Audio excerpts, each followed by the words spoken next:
So, good evening, everyone. And on behalf of Adley Oncology, I would like to welcome the speaker of today's webinar, Dr. Vivek Agrawala, moderator, Dr. Chandrakant MV, and our esteemed panelists, Dr. Tanmay Mandal, Dr. Kaushik Chatterjee, Dr. Umesh Das, and Dr. Moses Arun Singh. I would also like to welcome all the participants present here in today's webinar. Before proceeding further, I'm sure all of you know Adley Oncology, but there are some recent developments which we would like to tell you because it's the right forum wherein all the doctors are present here. So we'd like to have around 3-4 minutes to present you what exactly Adley is doing currently and our future plans. So I will take you to the small presentation.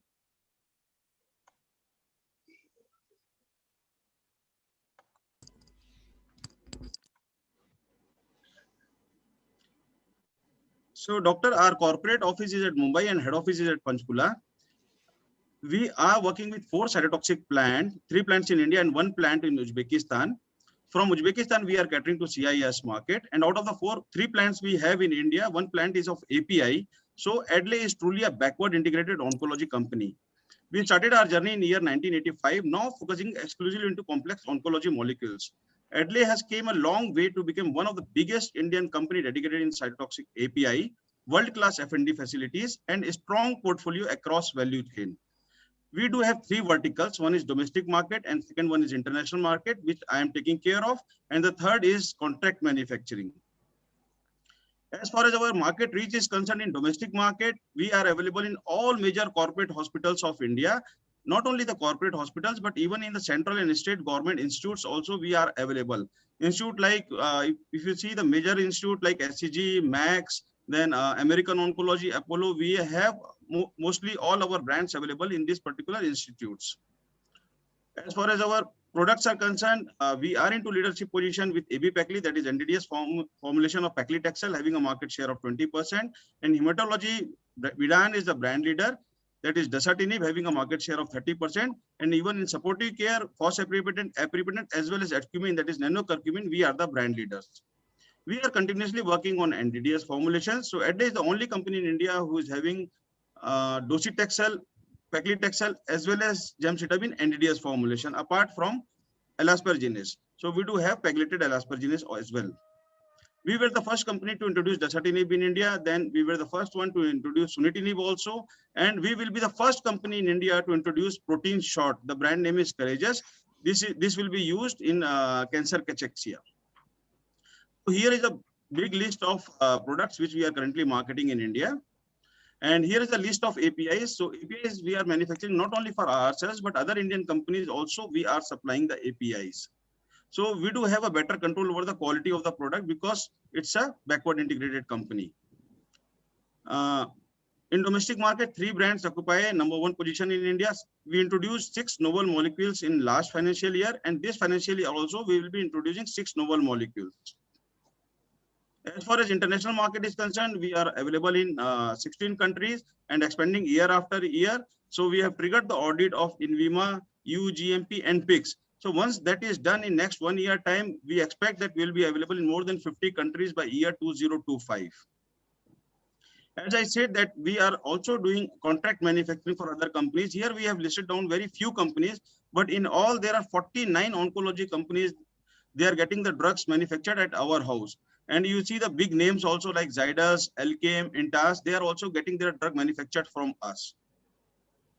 We do have a unique patient assistance program. We know that this is a tough time of COVID and affordability is an issue. So this is a unique program wherein once the doctor put a request to my colleagues, will ensure that the drug support reaches to the patient's residence within 24 hours time. And there is no documentation required, just a phone. We are just a phone call away from you as far as drug support program is concerned. So it's very, very unique and we want to support as many patients as we can. We are doing a lot of scientific activities. Last financial year, we did more than 90 activities as far as webinars are concerned, CMEs are concerned, and awareness programs are concerned. And here are some of the important programs which we have done in last financial year.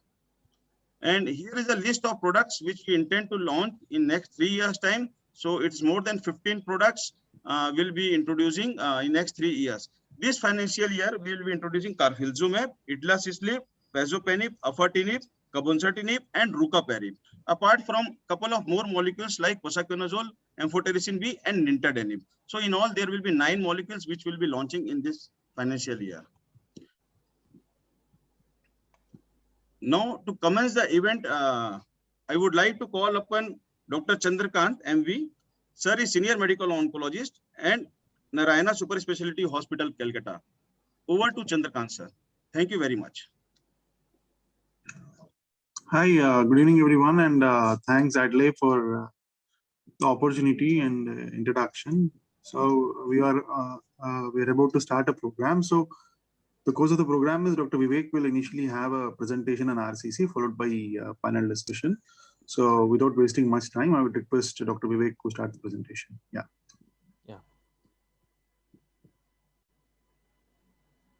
Okay, thank you, Chandrakant. And I thank the Adley group, the Adley team for giving me this opportunity. I hope I am well visible and the slides are well seen and I am well audible also. Yes, perfect. So thank you, sir. So good evening, everyone. Today I would try to sum the management of metastatic RCC in the next 15 minutes or so. So according to Globocan 2018, in India, there are more than 15,000 new cases of RCC generated every year. And also RCC, mostly metastatic RCC is responsible for around 10,000 deaths. It represents over 90% of all the malignancies which is arising from the kidney, more specifically the clear cell form of RCC in adults. This is mostly common in males with a ratio of 2:1 over females. And it is predominantly a disease of the elderly occurring in the 6 to 8 decade of life with a median diagnosis of 64 years of age. Although we do see some patients in younger age group also, which are often very tough to treat, often have a genetic component associated to it and often associated with TFE3 mutations. It is a highly vascular tumor and it usually doesn't have a gross infiltration but does have a high propensity to invade the renal vein, except some of the collecting duct RCCs and sarcomatoid variants which have a propensity for local invasion very high. Apart from the collecting duct type of RCC, the chemotherapy is usually doesn't work in RCC. It has a very high concentration of PGP, the P glycoprotein, which actually removes all the chemotherapy products out of the cells as soon as there is any exposure to chemotherapy. Also, there is no reliable histologic or ultrasonographic criteria to very reliably differentiate the malignant from the benign forms. Although in there is a CT scan scoring as well as a proper classification from the Bosniak grade in order to identify. Surgery is usually the way to go in early cases or the non-metastatic cases. And when there is metastasis, then usually systemic therapy is the way to go because these tumors are very resistant to radiotherapy. Adjuvant treatment in RCC has not yielded any fruits because there is a DFS benefit that had been shown with adjuvant sunitinib, but there is no overall survival benefit. And these drugs aren't that easy to take. So in adjuvant setting, if you are giving it, it really leads to decreased quality of life with some of the toxicities. So today we will concentrate our discussion on the metastatic RCC and its systemic therapy. So these are the different treatment options for metastatic RCC in 2021. We had the interferons and the high dose interleukins that was used in the earlier decade. But with the advent of TKIs, these have become obsolete. A high dose interleukin was said to be a sort of a curative treatment for metastatic RCCs in some rare 5 to 10% cases, but it carried a very high toxicity and high chances of mortality. So I don't think it is being practiced anywhere in the world right now. And TKI is really presented with a very safe way to manage metastatic RCC. Sunitinib was the first to come, followed by Pazopanib, and then we had a line, even treatment with Sorafenib, Axitinib, Cabozantinib, Lenvatinib, Tivozanib. Bevacizumab was, a sort of an old treatment that was earlier used in combination with interferons, but now hardly used in the front line setting and even in the later line setting. mTOR inhibitors, temsirolimus was really creating waves in poor risk RCCs with a very small study that showed survival benefit in the poor risk subgroup. But again, toxicity was a major concern, and in the current era, it is almost out of practice. Everolimus is one product that really came well in the second line, in the later lines that we'll be discussing. And then today in the current era there cannot be any discussion on any tumor probably without the role of immunotherapy in it. And yes, immunotherapy came along as a real savior in RCC also, in the second line setting as well as in the first line setting, and we'll discuss these in the subsequent slides. So how do we select our treatment for metastatic RCC? And I think the key answer to this question is risk stratification. And we have the MSKCC system of risk stratification as well as the IMDC or the HENG system of risk stratification. Both are very easily available tools which have ready to use online calculators or apps, and you can do it with simple investigations as well as history and a proper performance status examination. And you will see how this risk stratification actually has become a basis for selecting treatment in RCC now. As well as there is a very good correlation between MSKCC's risk stratification as well as the HENGS or the IMDC form of risk stratification. So if you're using any one system of risk stratification in your clinic, that is fine because the correlation is very good. And the prognostication is also very good because in both these risk stratifications it very clearly separates the graph in the good risk patients from the intermediate risk patients from the poor risk patients. And now currently we have the research to even say that even in the intermediate risk patients, with patients having a risk score of 1 and risk score of 2, even in that also there is a separate stratification so far as prognosis is concerned. The good risk RCC is somewhat indolent, and often if the disease load is very low and patient is asymptomatic, you can even go for surveillance or observation. However, most of the patients eventually are going to need treatment even in good risk RCC, and it has a really good median overall survival, almost up to 5 years or more, and the median OS is not reached even in some of the studies. However, the outcomes in intermediate and poor risk RCCs has been a challenge for all of us as treating physicians because they are very aggressive, especially the poor risk RCCs, and the outcomes have been dismal with median OS less than 1 year in many studies earlier. So good risk RCCs as well as the poor risk RCCs, previously the go-to drug was always TKI, but now we have different options for the intermediate and the poor risk RCCs also. So this is how we go about for starting the treatment. This is the risk stratification. So you need the performance status, the duration of post diagnosis when the systemic therapy is being started, whether it is more than 1 year or less than 1 year, hemoglobin, calcium, neutrophil count, and platelet count. So this is what is used in the IMDC. And in the MSKCC, you have the LDH being there and neutrophil count and platelet count being not there. So you can use any one of them.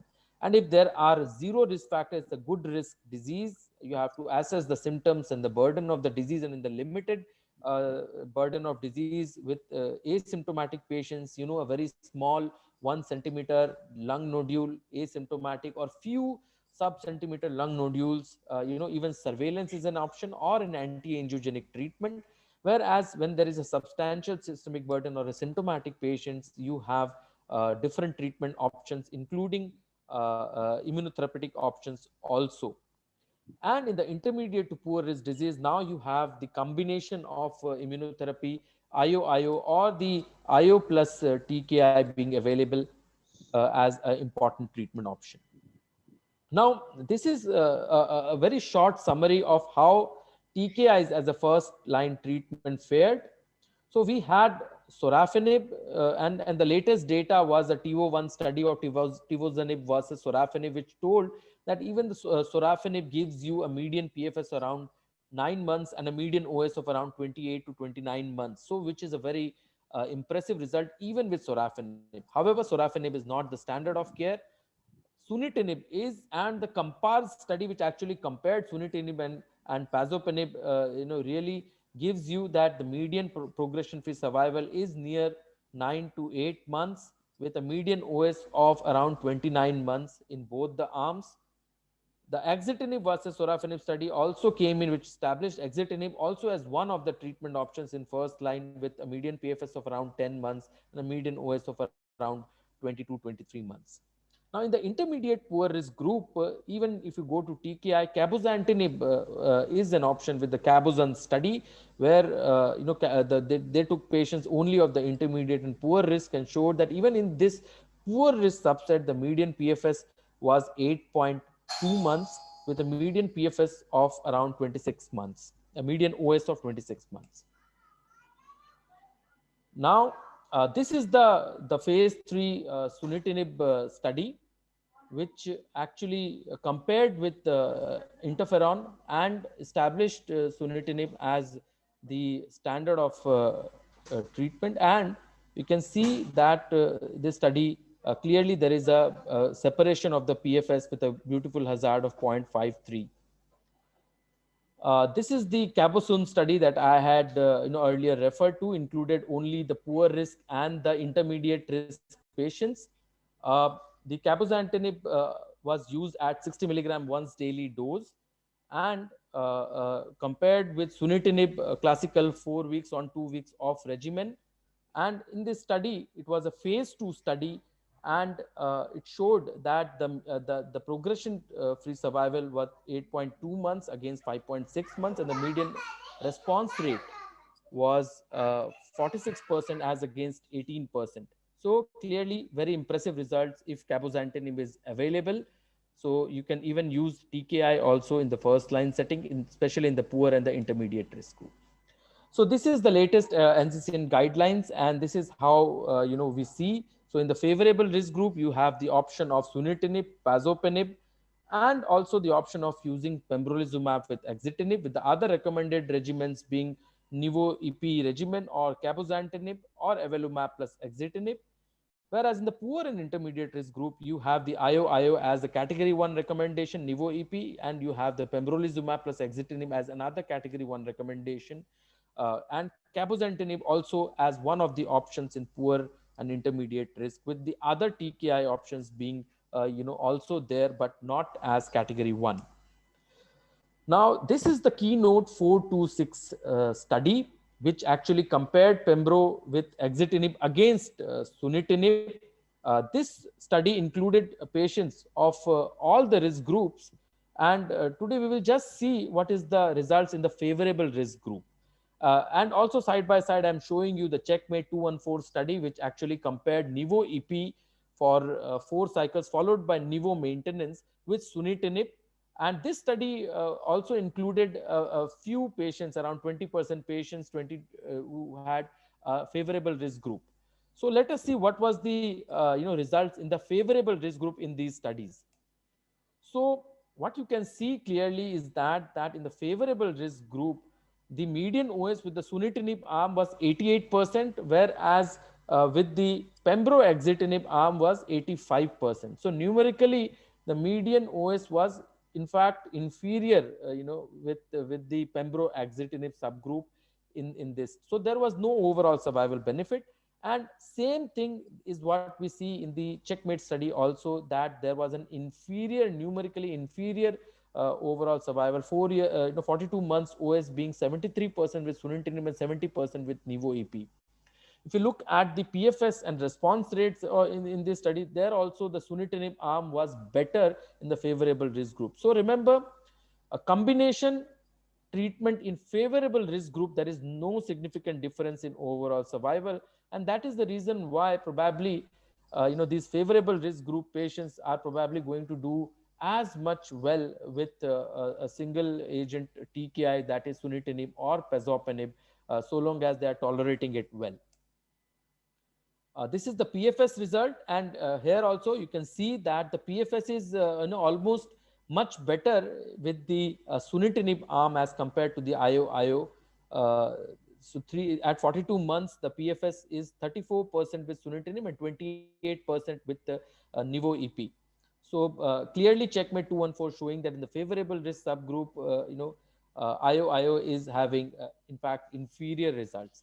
However, in the keynote 4 to 6 study, the pembro-exitinib arm was able to show a numerically 2 months around PFS advantage. So the median PFS is 20.8 months in the pembro-exitinib arm as compared to 18 months in the sunitinib arm. So 2.8 months advantage with a hazard of 0.76. So this is this was the PFS was the primary endpoint, and this is the reason why, because of this small PFS benefit, you see that the guidelines recommend that pembro plus exitinib is still an option in the favorable risk group. But remember, there is no overall survival advantage in the favorable risk group. These are the response rates, and we can see that the pembro-exitinib actually having a better overall response rate of around 70% versus 50% with a higher CRs. Now, achieving CR again is a very, very important thing, because those patients who actually have CR go on to do really well. However, in the checkmate 214, as I said, that the response rates are actually inferior with the IO combination, and that is the reason also why you don't see this treatment being one of the preferred options in the favorable risk group in the guidelines. So the conclusion is that in favorable risk group patients, we do not have any overall survival advantage with combination treatment. There is no significant difference as compared to sunitinib. However, there is a better PFS and overall response rate with pembrolizumab plus exitinib as compared to sunitinib, and that is one of the reasons why some of you or some of us may prefer the combination treatment even in the favorable risk group patients. Uh, so this is what I showed, that is the reason why you see that. Now, these are the results of the combination treatment in the intermediate risk group and the favorable risk group. So the IO, you can see that in the intermediate to poor risk group, the checkmate 214 study showed that the nivo EP combination actually had a PFS as well as an OS advantage. And look at the hazard, 0.66 is the beautiful hazard, and the PFS hazard is 0.76. The response rate is 42% with 10% patients having CR even in the intermediate and poor risk group. So very, very impressive results with IO. Even in the keynote 4 to 6 with the pembro exitinib arm, you have 56% overall response rates with a significant hazard for PFS being 0.69 and a hazard for OS is 0.63. So you clearly have really good results. And the coming Javelin, Renal, you saw the data for exitinib plus avelumab is already there, and here also you can see that the results are really good for intermediate and poor risk. In the poor risk, patients are doing really well with a hazard of 0.5 and 0.57 for OS. So although cross trial comparisons, but we have all these three treatment being there, and all of them showing equally good results in the intermediate and poor risk. However, if you look at the favorable risk, as I said, the hazard is more than 1 for OS in both checkmate 214 as well as keynote 4 to 6, but it is 0.81 in the Javelin avelumab study. So that is also one of the options that is shortly going to there in the NCCN. Talking about subsequent treatment in second line, so after the general approach is once you have used TKI only, then in the second line you want to go to immunotherapy options, and if you used immunotherapy in the first line, then you want to go to the TKI option in the second line. The most commonly agents when you're using sunitinib and pazopanib in the first line, then it is very common to go to nivolumab for the second line. And everolimus and exitinib have really showed to be good, safe and effective data also, so those are also important treatment options in second line.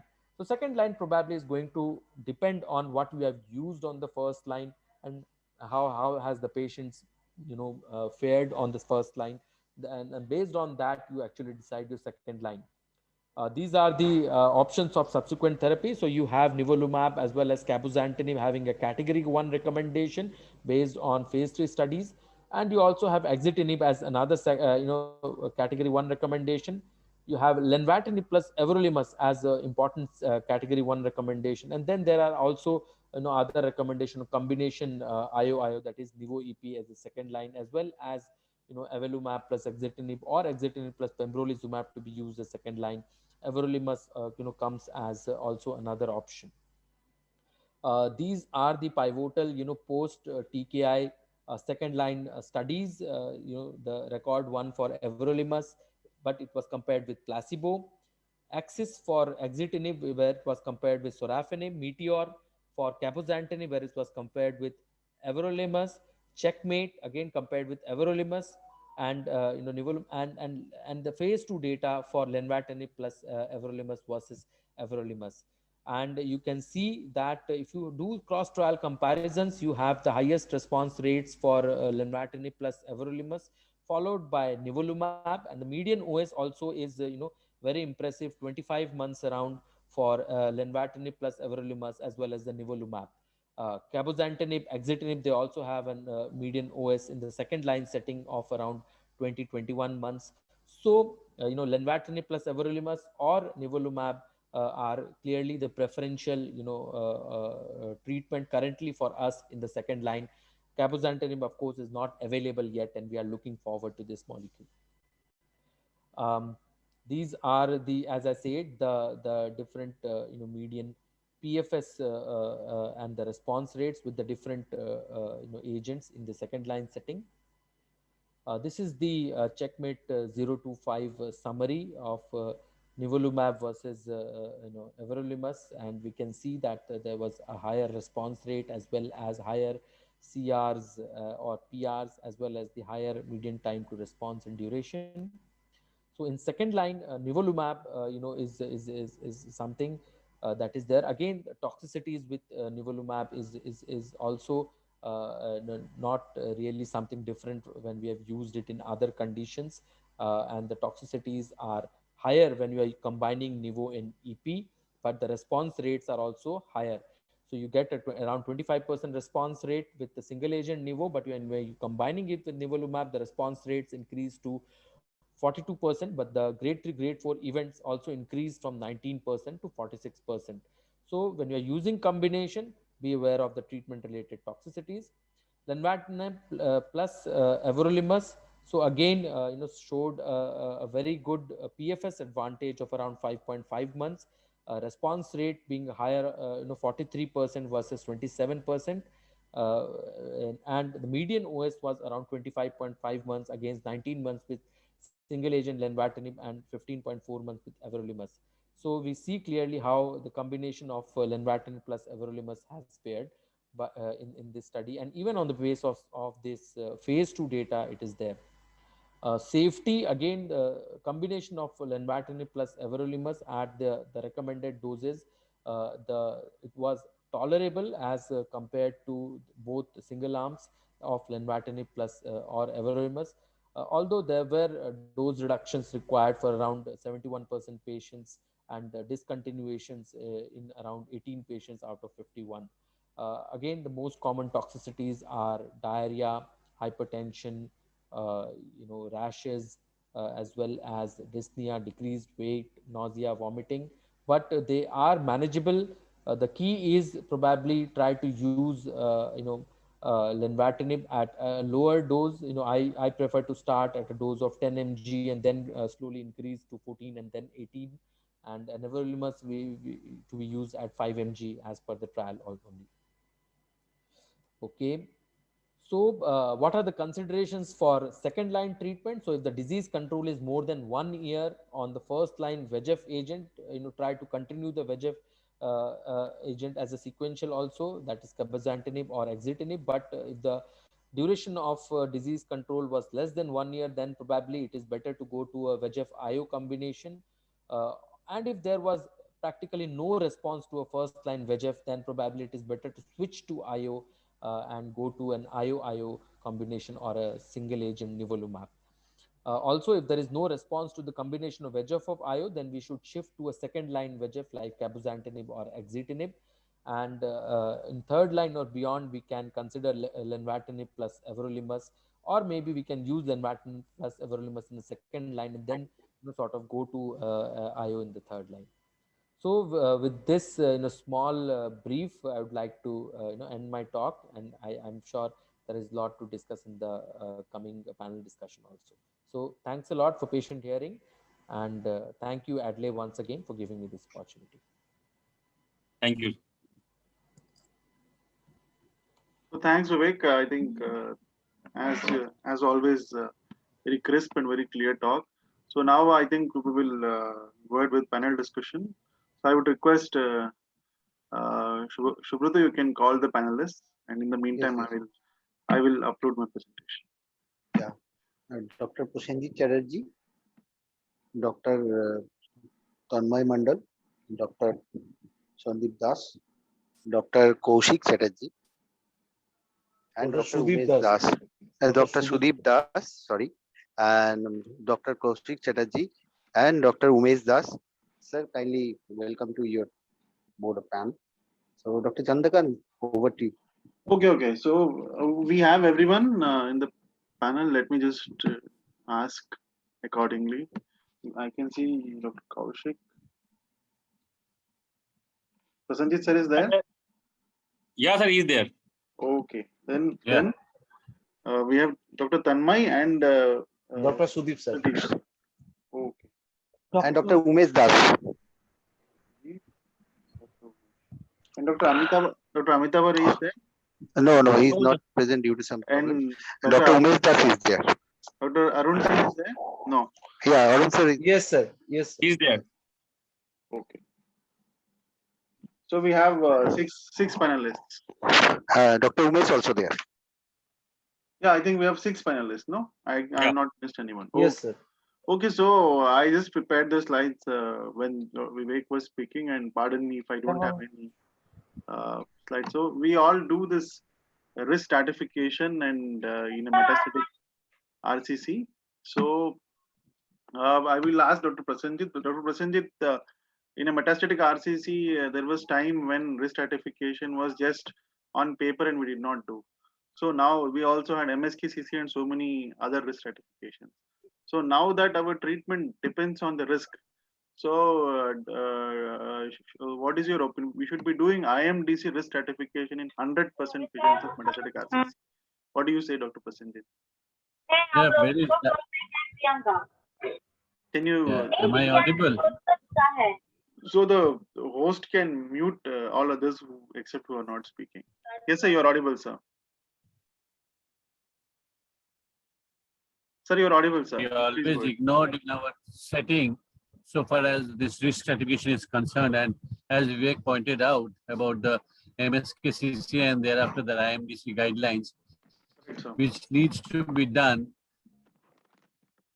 Correct. Now, having said that, in a metastatic setting, mostly we understand that either one risk factor, less than one or more than one. So majority in our setting, we have risk factors which includes more than one. So it is either unfavorable or intermediate favorable. So, but this is having said that, is very important, and we do a risk stratification in documentation before we start, as you pointed out in your slides, and that needs to be filled up by the clinician, oncologist, and recorded and documented.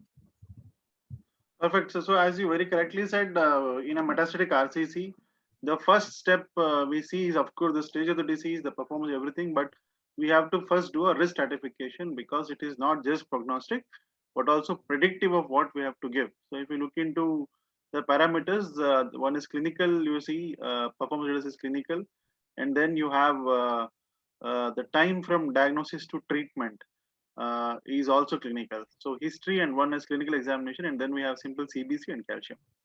So very easy way to do, and without this, no further treatment. Okay. So then, so I have a first case. This is a 62-year-old male. We have a right-sided clear cell RCC. It has got local invasion and it has extended from the IVC right into the right atrium. Good risk, otherwise well-fit patient. So in all the discussions, because RCC is an expensive disease, so there is no cost limitation. Everybody can afford CGHS. Anybody is they can afford anything in the planet. So so this patient has not a metastatic. This has a sort of a continuous tumor that is going right into the IVC into the right atrium. So this is not an imaginary case. This is an actual case which we treated. So this is what good risk patient has an extensive local disease and is right in going to IVC into the right atrium. So what do we do for this? And patient is asymptomatic for the disease. So these are the options we have. Of course, surveillance also is an option which I can put. But what is the intent? So we can operate this. So if you have a urologist, he can operate. The problem is it is adherent to IVC.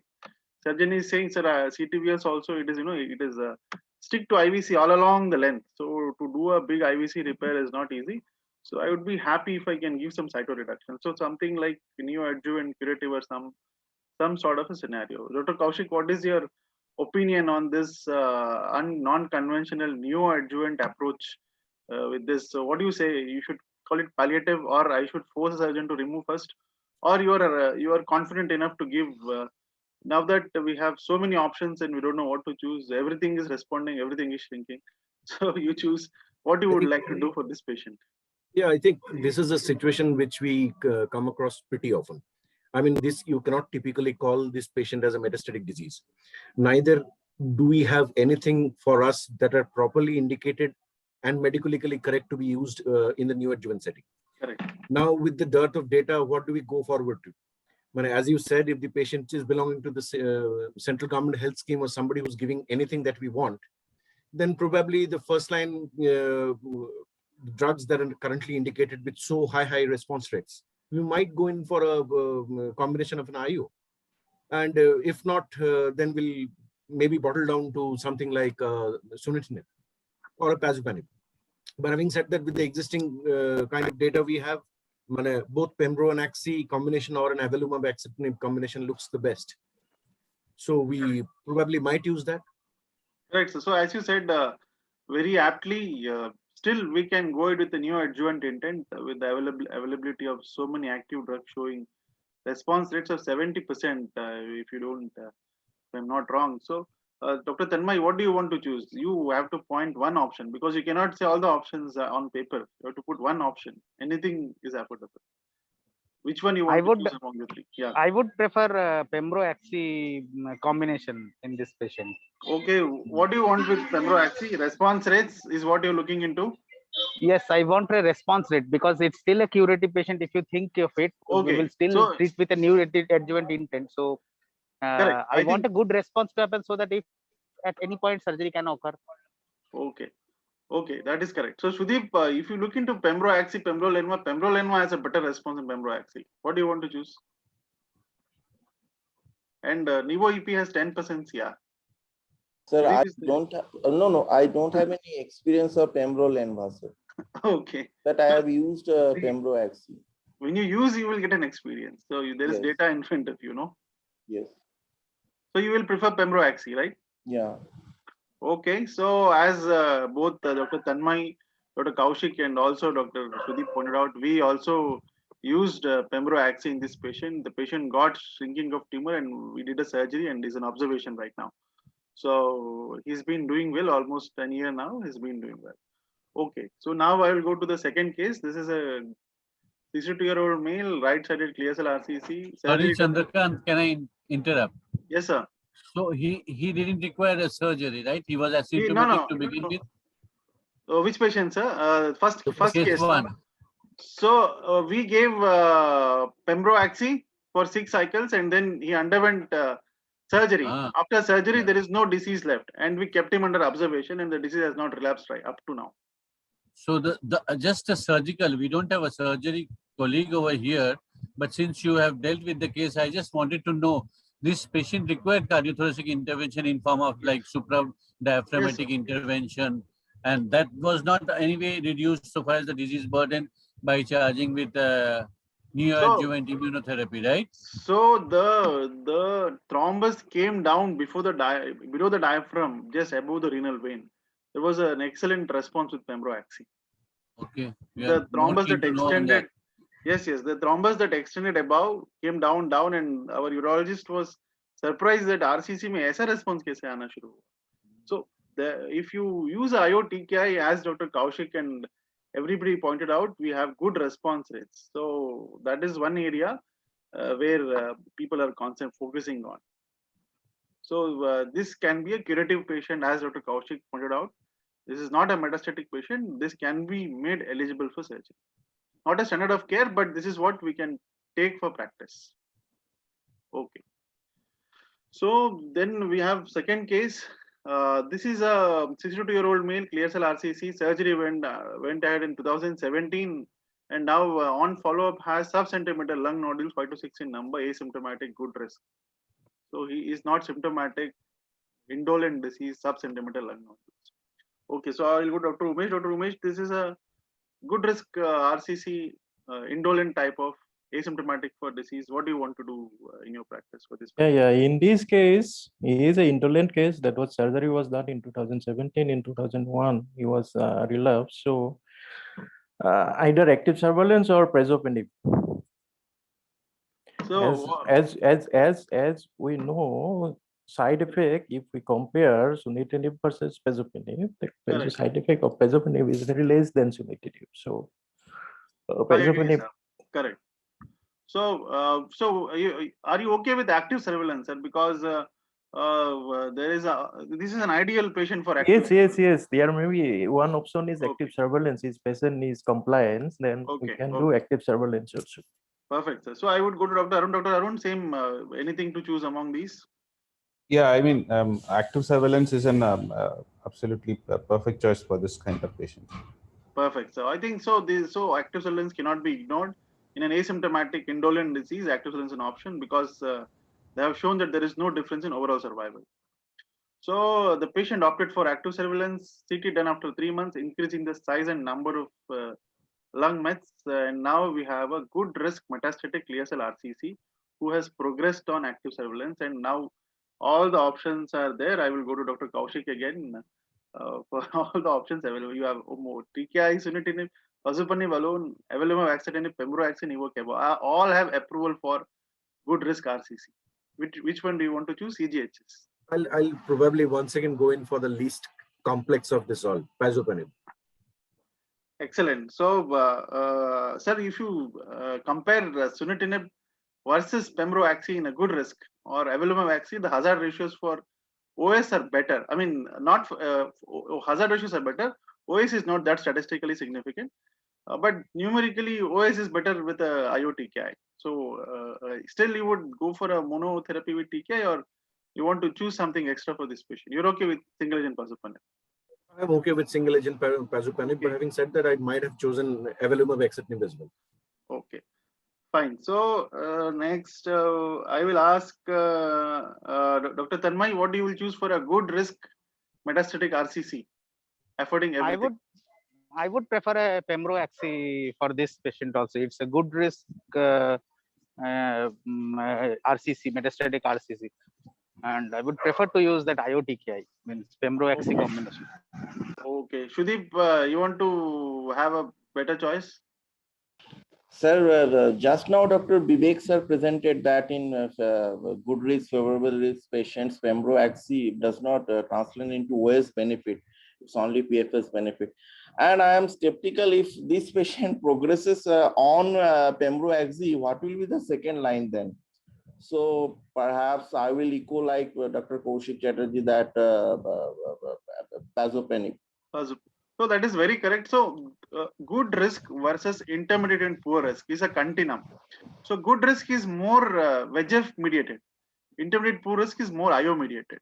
So that's the reason why you want to give more of VEGF for a good risk and less of IO. And you go for the higher risks, there comes more of IO. So very correctly pointed out from Dr. Kaushik, Dr. Sudeep.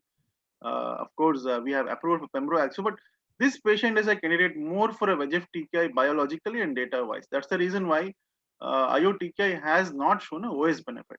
So we are correct if we give monotherapy with TKI in these patients, either sunitinib or pazopanib. So, well, just to ask maybe Dr. Kaushik only. So, Dr. Kaushik, now the comparison of sunitinib versus pazopanib in Pisces was 4 weeks on sunitinib and 2 weeks off sunitinib. So, 2 and 1 is better tolerated. And pazopanib, so now Adlai Oncology has Adsunib. So, why you want to still choose pazopanib? So, sunitinib, if you give 2 having weeks said on. that, the 4-2, all the studies, be it compares, even there the regimen used was 4 weeks on, 2 weeks off versus pazopanib. But Right. having compared that, I mean, pazopanib has a better profile. But if you're comparing 2:1 schedule, then I find hardly any difference between the two.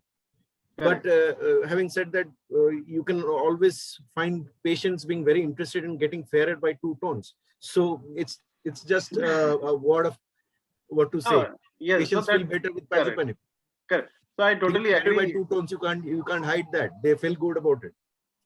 That's So fine. Sir. having said that, Correct. it was on a lighter note. Even Sutent could have been chosen. I mean, Adsunib could have been chosen anyway. Perfect. If you are So, using it in a 2:1 correct. schedule. Correct. So so that's the reason. So this pazopanib is less toxic. The problem is the pazopanib is more expensive than sunitinib. So we have come and sat there now. So we cannot say that I want to choose an economical one. But so having said that, sunitinib is well tolerated if you use 2 weeks on and 1 week off schedule.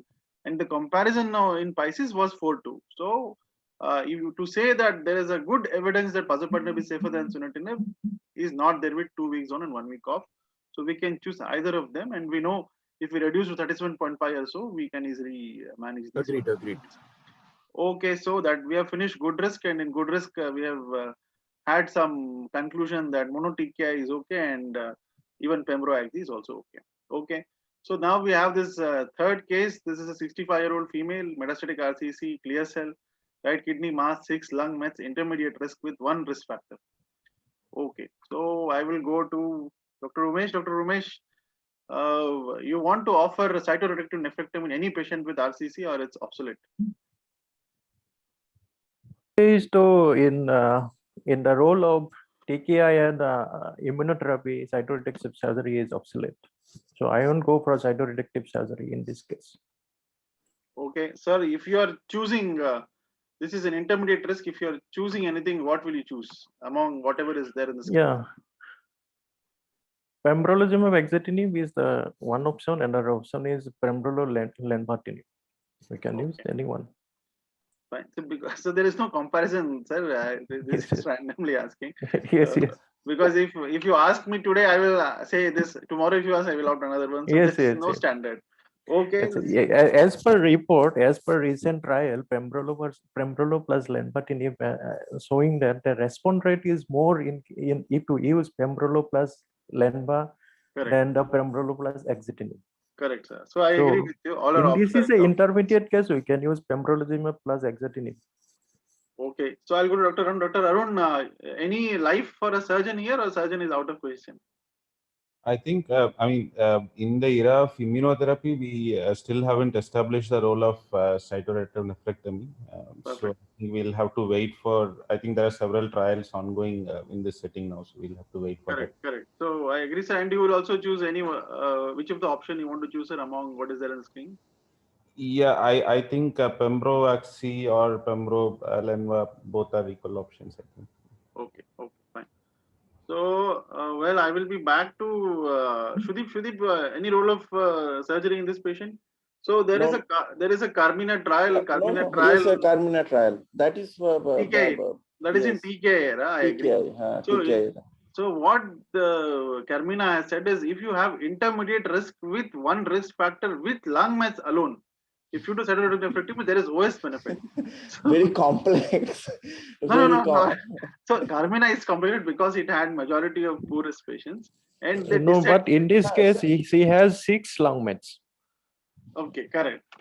Sir, my learning from understanding from Carmina trial was that cytoreductive nephrectomy is helpful for favorable risk patients, those who are showing response to TKI very well, but not for. See, Carmina trial's conclusion is no role of cytoreductive nephrectomy. That is the conclusion. After that, they did subgroup analysis, and they said that majority of patients here are poor risk, therefore this doesn't reflect good risk patients. So then they found that good risk doesn't benefit. Good risk does benefit with OS. And that was I trying to say, only good risk patients get the benefit, not the poor risk patients. And then they divided intermediate risk into 2 parts: intermediate risk with 1 risk factor and 2 risk factors. And they said that intermediate risk with 1 risk factor is more like a good risk patient. It is more VEGF mediated, and that too, if there are lung mets in that subgroup, it benefited. So that's why I have put cytoreductive nephrectomy, just to say that intermediate risk with 1 risk factor with lung alone is side of mets. Then we may be that is what the evidence is in our. Okay, so fine. Let us go to the 4th case. 62-year-old male, right RCC, clear cell, multiple mets, clavicle there, and high calcium, low hemoglobin, and all these, and the patient is having a poor risk disease, and the patient is symptomatic with dyspnea. Okay, so Dr. Prasenjit, what do you want to choose for this patient? Poor risk, symptomatic, anything is affordable. Yeah, I think he needs a symptomatic treatment for hypercalcemia, whatever he has already. You're showing metabolic disturbances there.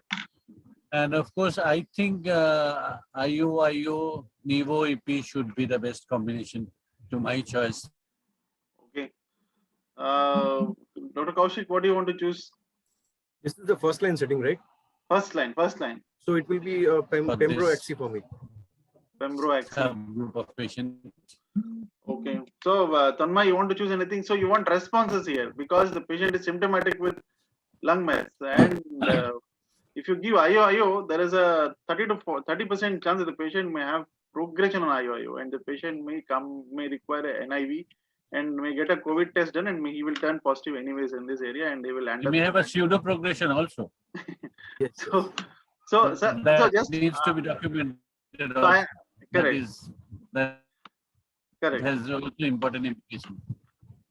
Correct. So Tanmay, what do you want to choose? But before that, I was just. Yes, sir. I want to add on one more thing. I think we have not yet entered into that discussion, but doing the PDL1 assay, I know can discuss on that predictive biomarker, but I think it has implication like Kaushik is emphasizing about Pembro-Axi. So I have some reservations about Pembro-Axi as a first line in this patient, provided I do a PDL1 and PDL1 is say less than 1. So in that case, Nivo IP can be a better option to me. I know both are there in the category 1 evidence, but having said that, that is my reservations. I just wanted to put that as a comment. Okay. So, so before going to Tanmay, I just make why this case is there for discussion. So when do you want response rates? The problem with IO is you will have 30 to 40% patients progressing, not pseudo. They will have true progression, because IO is like a drug where it benefits 4 to 5 of them, and in whom it benefits very well. So, and we don't know in whom it benefits. The problem is you don't have a biomarker. So when this patient falls in 6 out of 10, where he will have progression, 40% chance, and this patient will develop respiratory failure. So we don't want progressive disease to happen in this poorest patient, and we will miss that window of opportunity. So that is the reason why I put this case symptomatic, poor risk. So Tanmay, what will be your option for this patient? Tanmay? If Tanmay not there, I'll go to Sudeep. Sudeep? Okay. Dr. Umesh, I'll come to you then. Yeah. This is a patient of life-threatening complication of RCC. So we need rapid reduction of the tumor. For rapid reduction of tumor, there is two choice. One is pembrolizumab or nivo cabozantinib. Cabozantinib is not available at present in India. So first choice is pembro plus lenvatinib. Correct. So again, sir, just Prasenjit sir is smiling. So, sir, Nivo EP is also approved, but just for theoretical argument, you don't want this patient to progress in 35 to 40% chance. Therefore, when I cannot offer progression, then I'll go for IOTKI. So this is some one thought. thing. So, yes, One yes, thing. Kaushik. Yes, Kaushik. If you are choosing pembrolizumab lenvatinib, it should be based on the CLEAR study, if I'm not mistaken. Correct. Yes. Yeah, Yes. But is the data mature? We already have a very high hazard ratio for PFS. If you compare the response rate of the PFS of lenvatinib and pembrolizumab as compared to the SUTENT arm, we are very unsure about the third arm. So that study is yet to come. It is going to open up many avenues.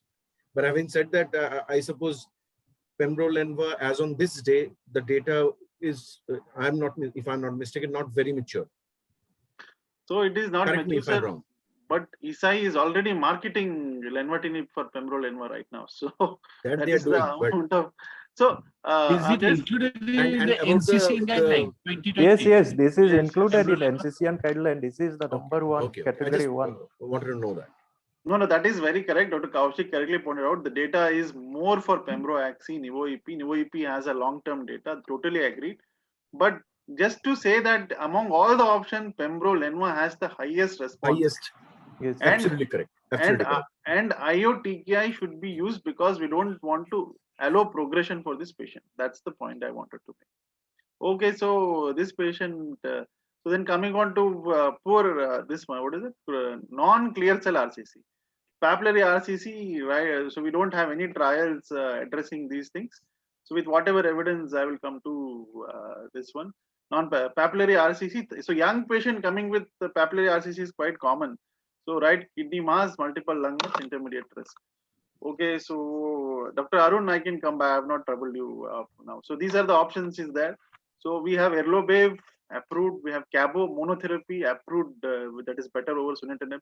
And rest all the other options are also there on the screen. What do you want to choose, Dr. Arun? I mean, I don't have really much experience of treating non-clear cell RCCs. Same with all of us, sir. Same with all of us. So I think any of the options that are approved for clear cell RCC is okay for this as well, I think. Correct. So you're very correct, sir. Though all the options are approved, but just to make. I wanted pazopanib as an option as well. Yeah, or sunitinib as an option as well. So correct. So, sir, just to make a point, Cabo has compared. I'll just show this slide. Yes. So this is cabozantinib in for advanced RCC. You can see this randomized trial being there. For patients with non-clear cell RCC, including those with papillary histology, high quality data regarding treatment options are limited. In a randomized phase 2 trial of approximately 150 patients with treatment-naive advanced papillary RCC, the anti-angiogenic Cabo improved PFS and objective response rates. Based on these data, cabozantinib is now one of our preferred initial treatment options for advanced papillary RCC. I have copy pasted from up to date. So just to say that Cabo is something over and above sunitinib if I have a non-clear cell RCC. So and Erlobev also has, if you have a poor performance status and you think they may not tolerate, then Erlobev is also an option in this patient. So otherwise, we don't use bevacizumab at all in our practice in RCC. But if it's papillary, then Erlobev is an option. Otherwise, all other options, of course, are approved. Okay, so next I will go to Dr. Prasenjit. Dr. Prasenjit, first line, as you said, we have given pazopanib, the good risk patient, 1 year, 4 months, he is fine. Now he has got a new lung and new bone mass. Second line now, the patient has come to you. So you have all the options: Nivo, Nivo-EP, lenvatinib, everolimus, Cabo, Axi. What do you want to choose among all the? All are approved. Nivo-EP. Okay. Nivo-EP again. Second line. Post pazopanib, Nivo-EP. Okay, sir. Okay, so I will go to Tanmay is back. Okay, Shudip is back. then I will trouble Dr. Kaushik only. Dr. Kaushik, I have to buy back, no other option. Yeah. I suppose we could have chosen Nivo EP or a single agent Nivo, but even the option of lenvatinib and everolimus looks good. So even though it's a phase 2 data, I understand the response rates are really good. The PFS is really good if you compare it with the others. But having said that, Nivo EP combination also has a response rate of roughly around 42% in this combination. But it is still, I think, lesser than what Lenva and everolimus, even though in a phase 2 study, could show. So my option, lenvatinib and everolimus in this case. Okay. So just to put a argument is still in place. This patient has a long progression-free interval on a monotherapy with TKI. So if a patient is doing well on TKI for more than a year, then second line TKI will again benefit. So this is still a VEGF-mediated disease. Therefore, we have to put him on a TKI only. So this is, there's no clinical evidence for this. This is a theoretical explanation. One of axitinib can be rechallenged. I agree to that. More than 1 year substantial improvement. Correct. Second line TKI is an option we do in our clinical plans. Correct. So, but sir, the data for second line Nivo EP is not that great. It is just a extrapolation. So for Nivo monotherapy second line, we have excellent. Nivo EP is an extrapolation. Of course, we agree because there are multiple lung mets, bone mets looking like aggressive. Okay, with giving Nivo EP, there is an approval for this also. Okay, going next, first line Pembrolizumab, 8 months PFI, now progression. What next in the second line? So Dr. Umesh, Pembrolizumab given 8 months, now progression. So what do you want to choose? Why did you keep Nivo alone as a? Where, sir? Oh, in this one? No.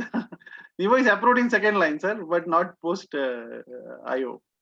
But if you look into that, there is no data actually for any one of them. Even for lenvatinib, everolimus, post Pembrolizumab, we don't have data. So, but these are approved second line options, sir. Okay, Dr. Umesh, you can look into Yeah, this. this patient is PFI is only 8 months. Yes, sir. So that already use IO plus TKI. So lenvatinib plus everolimus is the one option, I think. Correct. That will be the best thing. So that is correct, sir. I think all of us would have chosen the same. Yes, yes. But this Pembro Lenva, if you have used IO TKI, this Pembro Lenva again has been used in second line, and it has shown to be effective. So Pembro Lenva is one of the most strongest TKI and the strongest IO. So they have used in second line also, and they have shown some responses. So I think we also would have chosen lenvatinib plus everolimus, having good responses and everything. So this I showed. And sarcomatoid, Dr. Arun, anything to do with sarcomatoid? Anything special you want to do if there is a lot of sarcomatoid component? You want to choose anything over anything? I'm not really sure. Okay. So just to make a point, the sarcomatoid is not a non-clear cell RCC. It can be a component of clear cell also. So if you look into surgery, it will need an extensive surgery because it usually has a extensive locus, but that is one.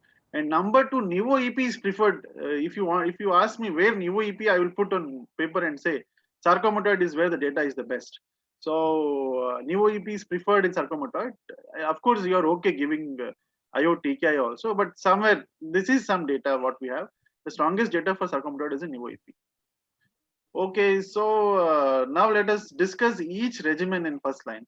So okay, I will start with Kaushik. Dr. Kaushik, these are all the options. So is there any specific where you want to use Pembrolizumab, Pembrolizumab, Nivo EP? So all these are options. And I would like to ask you one last question. We know that we don't have Cabo with us, and we know that there is no patient assistance program with pembrolizumab, and we know that majority cannot afford nivolumab in their full doses. So if I want to give IO-TKI in a poor risk patient, is it okay I give a low dose Nivo and axitinib? I know there is no data for Nivo Axi, so I am just doing permutations and combinations. So Pembro Axi, I know. Is it okay I give Nivo Axi? So both of them are PD-1 blockers, and it is practical, and I have done in my practice. Off label. Kaushik, you are muted. Yeah. Yeah, with the advent of the cutoff of the amount of money that you can spend in one admissions, especially with health schemes and with your West Bengal health schemes, we have to make modifications as per the book. So Correct. what you said as a modification is well tried off, and even I have tried off in 1 or 2 patients with the low dose options. But if you have given a choice of how to choose between this entire drop down, then it is very difficult. I would say, if I'm really looking for very fast or very high response rates, I will probably choose Pembro and Axi. Nivo EP, if you said, as I said, if it's a sarcomatoid variety, I understand IMPIRE 50 data, it is not preferable for a favorable risk. Other than that, Nivo EP, you can, if you were given a choice, the only choice stands out is that for a sarcomatoid variety. Nivo cabozantinib is also an option, but Checkmate 9 ER, if I'm not mistaken, is the study. If I'm not still sure whether we have the full results of Checkmate 9 ER. And axitinib everolimus is also ruled out for the favorable group. For the rest, unfavorable and the intermediate risk, definitely Axi and everolimus is an option. Single agent everolimus as a first line regime, I won't accept, because there's no data. Single agent is not there. Other than, I think that's it. Nivo, Lenva, Axi is once again, there is no clear-cut data on, or the data is not completed. So that's my take on this whole document. Okay, excellent, sir. Very well summarized. So I'll ask Prasanjit. Prasanjit, sir, are you okay with interchanging these? Pembro, Axi, okay. Why not Nivo, Axi, Nivo, Lenva? Yeah, that I think Lenva encouraging data is coming up, but I am little reserved because we don't have a long-term data. Otherwise, in a given setting where you are saying there is no patient assistantship and affordability is an issue, but definitely TKI combination with Nivo is one of that should be, one Correct. ahead. Correct. So that way that should come, the last option should come as your first option. And I think, hello. So yes sir. So that way, that is the first option for me. Rest goes on as said by. So I think, sir, we have had enough discussion in all the lines, all the options discussed in one shot. So if anything anybody wants to add, we can add. Otherwise, we can come to the end of the session. Dr. Kaushik, want to add? Dr. Arun and Dr. Umesh? And the last case, we could have considered cabozantinib as well, the previous case. Perfect, correct. We had it. Agreed. Yes, that is the best data. Correct. So fine. I think if there are no more questions, I'll hand over back to Subhrato. Subhrato, over to you, and that's the end of final discussion. Yeah. So I'm requesting Dr. Ashutosh sir to give a vote of thanks to all eminent doctors. Ashutosh sir, over to you. I think they're getting you are in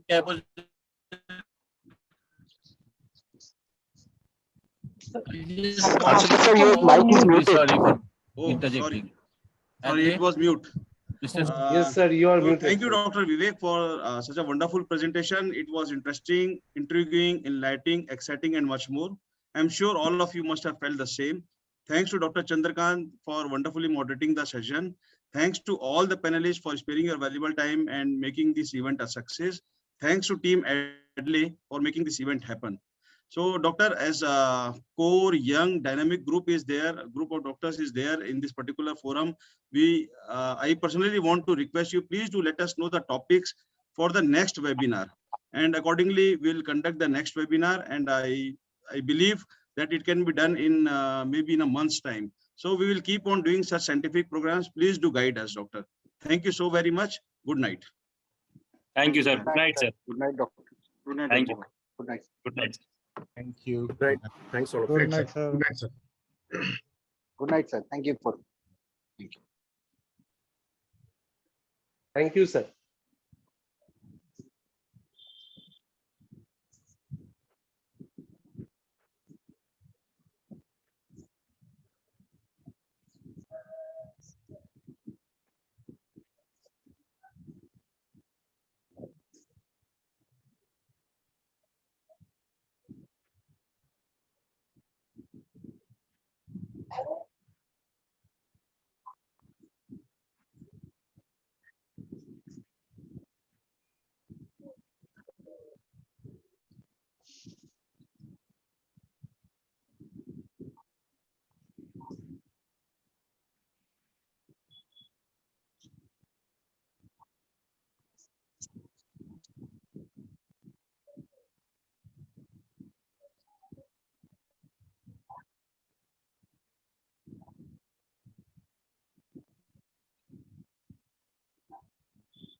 Good night, friends. Good night, sir. Ayan, Good night. Subrata, Good night, sir. Sunil ji, Deepan. Good night, Thank you, sir. Ashutosh ji. Thank you, sir. Thank you, sir. Thank you. Okay, thank you. Thanks to all. Bye-bye. Thank you, sir. Thank you. Bye, very sir. much. Bye. Good night. Bye, Good sir. night. Take Bye. care. Bye. Have a nice